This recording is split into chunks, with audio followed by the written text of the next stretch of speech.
তো আপুরা এই জায়গায় আমি নিয়ে নিয়েছি লবণ, জিরে গুঁড়ো, হলুদের গুঁড়ো, মরিচের গুঁড়ো, সব কিছু নিয়েছি। দেখেন এই যে পছন্দ মতো সব কিছু নিয়ে নিয়েছি। এখন এই সবগুলো উপকরণ আমি এই তেলের মধ্যে ঢেলে দেবো।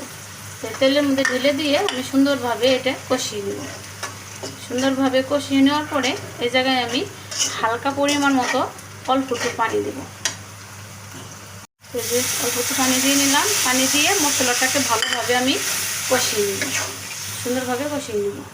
তারপরে মশলাটা আমার কষানো হয়ে গেছে। আর কষানো হয়ে যাওয়ার পরে দেখেন যে আমি ইলিশ মাছগুলো জায়গায় দিয়ে দিচ্ছি। ইলিশ মাছগুলো এভাবে সুন্দরভাবে দিয়ে তারপরে নেড়ে ছেড়ে আমি এগুলো কষিয়ে নেব, সুন্দরভাবে কষিয়ে নেব। আর আপনাদেরকে তো আগেই বলেছি যে আমি ইলিশ মাছের মধ্যে কখনো আদা বাটা রসুন বাটা খাই না। শুধু ইলিশ মাছের মধ্যে না, ইলিশ মাছ, চিংড়ি মাছ আর হলো গিয়া শুটকি মাছ, এই তিনটা জিনিসের মধ্যে আমি আদা বাটা রসুন বাটা খাই না।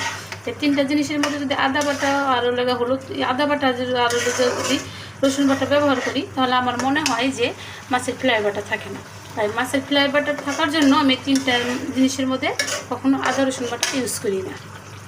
তো এই যে আপু দেখেন আমার তরকারি হয়ে গেছে সুন্দরভাবে। দেখেন কত সুন্দরভাবে রান্না করেছি বেগুন দিয়ে ইলিশ মাছ। সরি, ইলিশ মাছ বলতে ভুল হবে, ইলিশের মতোই ঝাটকা মাছ। তো ঝাটকা মাছ, ইলিশের মতো ঝাটকা মাছ দিয়ে বেগুন দিয়ে রান্না করে খেতে কে কে পছন্দ করেন অবশ্যই আমাকে জানাবেন। আর এরকম ভালো ভালো রেসিপি পেতে অবশ্যই আমাকে কমেন্ট করবেন। দেখেন কত সুস্বাদু রান্না করেছি, কত মজাদার রান্না। অবশ্যই একবার হলেও এভাবে রান্না করে খাবেন, দেখবেন অনেক অনেক অনেক অনেক মজা লাগে। কারণ আমার কাছে এই তরকারিগুলো অনেক স্বাদ লাগে। আপনাদের কাছে আশা করি এই তরকারিটা অনেক মজা লাগবে। তো এভাবে করে তরকারি একবার হলেও ট্রাই করে দেখবেন যে কেমন লাগে।